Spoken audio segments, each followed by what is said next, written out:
Well, I can't tell you what an amazing joy it is to look out and see so many beautiful faces and so much red.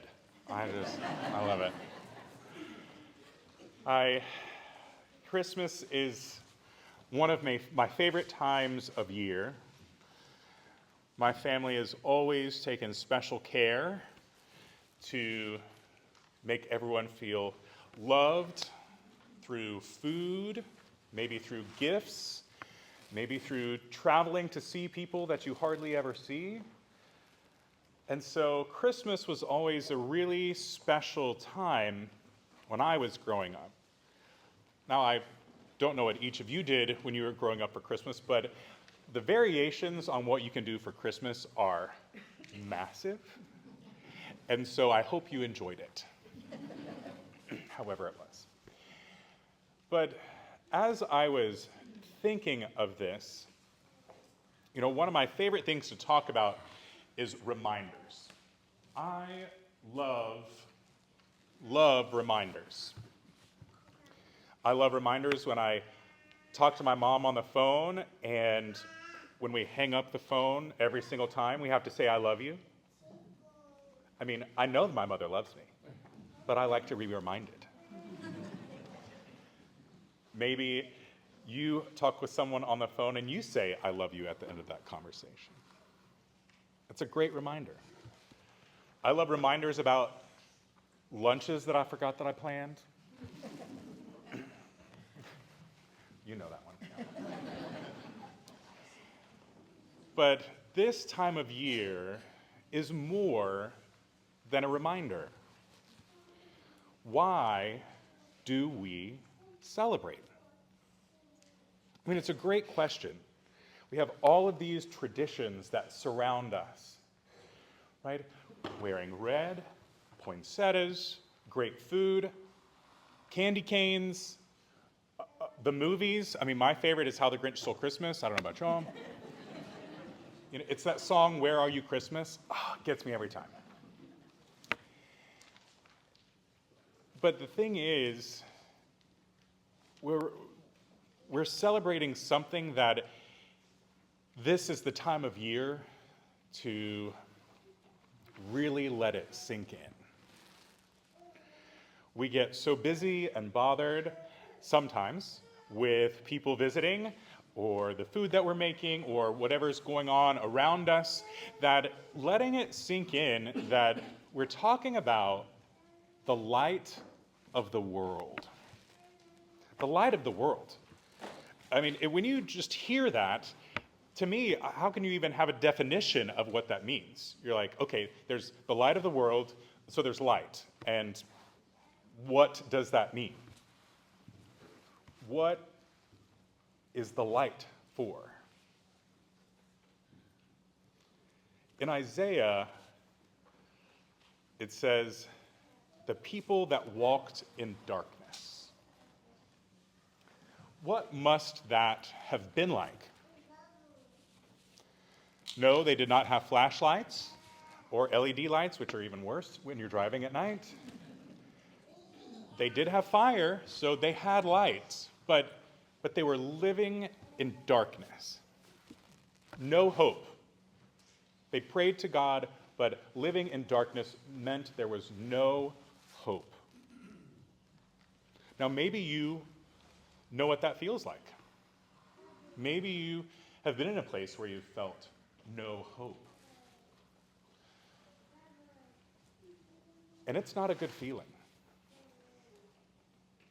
It's a tough feeling to not see the small light that is waiting for you to just look over at it.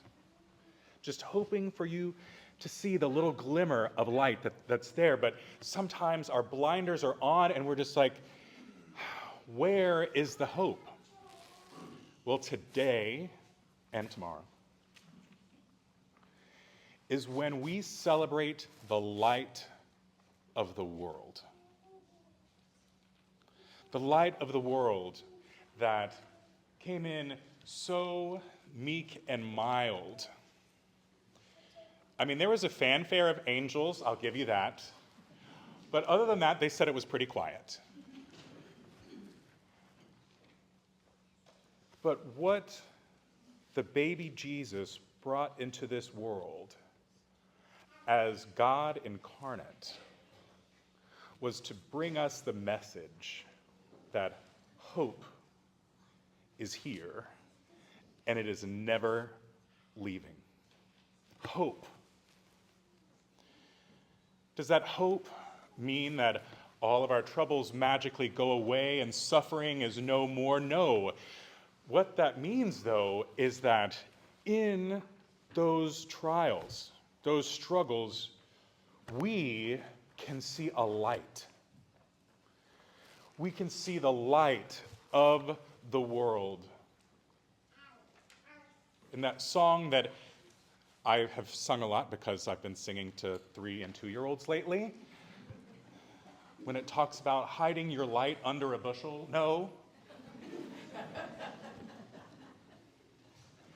But that light wouldn't be there if what we're celebrating today didn't happen. The bringer of light, the bringer of hope, the bringer of peace. And so as we celebrate in all of our joys, let's look for the light in others, look for the light still in ourselves, even when we don't believe it's there. That light of the world, through believing and accepting and loving and caring, we acknowledge just by being here in God's house with all of these wonderful, beautiful people that we have already accepted that despair doesn't win, that when things become difficult, we have a place to look, we have something to pray, someone to pray to who has never left our side and continues not to. Yes, I know that in How the Grinch Stole Christmas, when she says, "Where are you, Christmas?" You know, the story is, oh, it's spending time with your family. That's what makes it right. Yes, that's great too, sometimes, right? Sometimes it's great spending time with your family. I mean, you know, keep that amongst yourselves. But the other story is that the hope when maybe you're not even experiencing or struggling with despair or frustration, or you feel dark, or just don't know where to go, remember Christmas. Remember that the light of the world is what we celebrate today. And as we lit this candle, and as we light our candles later this evening, it's a reminder of not only the light that God brought into the world and we celebrate today, but the light also in you.